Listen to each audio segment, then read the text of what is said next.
bom dia. Estamos de volta com as principais notícias do Brasil e do mundo desta terça-feira. E eu começo com um balanço do coronavírus aqui no Brasil, que já se aproxima de 463 mil mortos por Covid-19. A média móvel é de 1.849 vítimas por dia. São 16 milhões e meio de casos.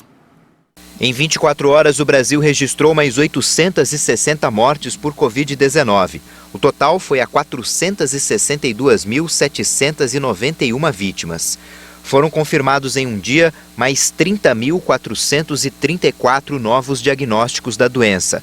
Desde o início da pandemia, já são mais de 16 milhões e 545 mil casos confirmados.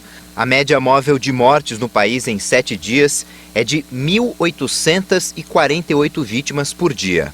A variação indica a tendência de estabilidade nos óbitos pela Covid. São 3 semanas com a média de mortes abaixo da marca de 2.000, depois de 55 dias seguidos de alta. A média de novos casos está em 60.685 confirmações diárias, também indicando tendência de estabilidade. Acompanhamos agora a evolução da pandemia por regiões. Hoje, 5 estados apresentam alta nas mortes: Maranhão, Mato Grosso do Sul, Paraíba, Roraima e Tocantins. Em estabilidade estão 14 unidades da federação: Alagoas, Amapá, Bahia, Distrito Federal, Goiás, Mato Grosso, Minas Gerais, Paraná, Pernambuco, Rio Grande do Sul, Rondônia, São Paulo, Santa Catarina e Sergipe. E 8 estados registram queda: Acre, Amazonas, Ceará, Espírito Santo, Pará, Piauí, Rio Grande do Norte e Rio de Janeiro. No destaque internacional, ainda falando do coronavírus, o número de mortes provocadas pela Covid-19 triplicou no Peru. Com a revisão sugerida por técnicos que apontavam erros nos dados, a quantidade de vítimas subiu de 69 mil para 180 mil. Com o número de mortos anteriores, o Peru era o país que tinha a 13ª maior taxa de mortalidade na pandemia mundial, com 2.103 mortes por milhão de habitantes, segundo contagem elaborada pela AFP com cifras oficiais. Com a atualização, o Peru passa a ser o país com a maior taxa de mortalidade do mundo, com 5.484 mortes por milhão de habitantes, longe das 3.077 mortes do segundo, a Hungria. Com 33 milhões de habitantes, o país andino registra mais de 1.900.000 infecções e enfrentou uma escassez aguda de oxigênio medicinal nos meses anteriores. O Peru começou a vacinação em 9 de fevereiro, mas a campanha avança lentamente, cercada de polêmicas políticas e até agora atinge apenas 5% da população adulta. E no Japão, mesmo com o aumento no número de casos de Covid-19, o comitê que organiza a Olimpíada tenta criar formas para que o público participe dos Jogos. O comitê organizador dos Jogos Olímpicos estaria considerando exigir histórico de vacinação ou testes negativos para a Covid-19 para permitir acesso dos torcedores às arenas. A decisão sobre a participação ou não do público vem sendo adiada há meses pela organização dos Jogos, já que a expectativa era que o público local pudesse comparecer. O sentimento nacional no Japão, no momento, é contra a realização do evento, já que 60% da população são a favor do cancelamento das Olimpíadas. Por outro lado, o vice-presidente do comitê, Toshiaki Endo, assegurou que os Jogos contam com 80% da equipe médica necessária para as Olimpíadas e as Paralimpíadas. Endo afirma que o comitê está trabalhando com associações de enfermeiros para mobilizar equipes e qualificar pessoas que não trabalham com frequência como enfermeiros. A ideia do comitê é assegurar que os Jogos Olímpicos não causem uma sobrecarga no sistema hospitalar japonês. E hoje encerra essa edição com um alerta importante da Fiocruz. O órgão chamou a atenção para um possível aumento de casos de Covid-19 na maioria dos estados brasileiros e o risco de uma terceira onda da doença.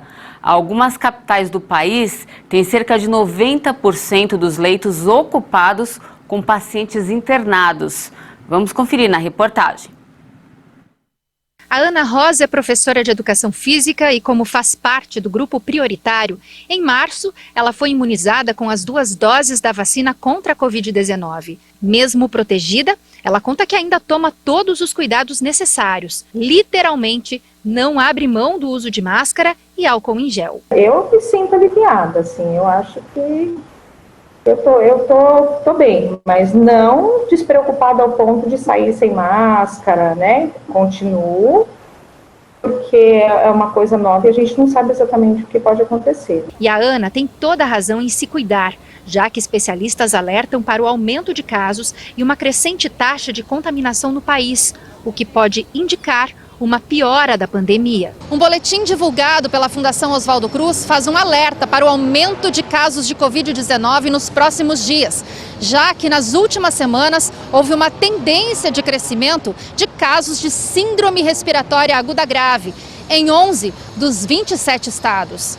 É muito preocupante porque a gente lembra que o Covid, um doente pode transmitir para 3, 4, 5, 6 pessoas.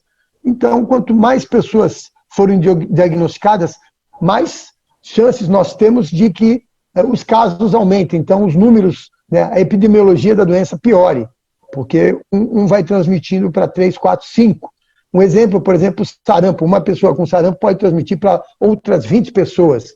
Isso faz com que você tenha um aumento do número de casos na tua região, ou até levando para uma piora da pandemia. Segundo o Observatório Covid-19 da Fiocruz, pela primeira vez desde o início dos casos de Covid-19, a idade nas internações está atingindo grupos mais jovens, abaixo dos 60 anos. O que nós estamos vendo é que as pessoas acima de 65, 70 anos, nós estamos internando menos essas pessoas e estamos tendo quadros menos graves.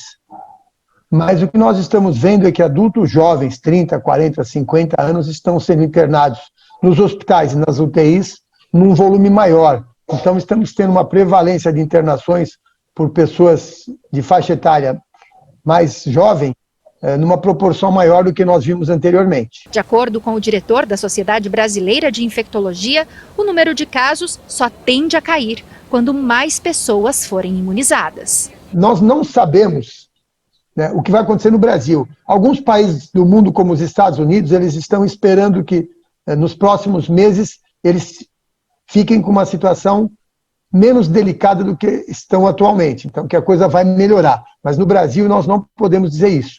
A gente está vendo números crescentes, né, taxas de mortalidades ainda elevadas e uma transmissão muito grande. Então, nós não estamos confortáveis. Seguramente a vacina deve mudar algum panorama, mas ainda é muito precoce dizer o que o futuro nos aguarda.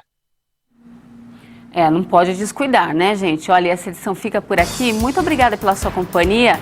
A gente volta a se encontrar amanhã na edição das 10 horas. Eu espero você. Até mais.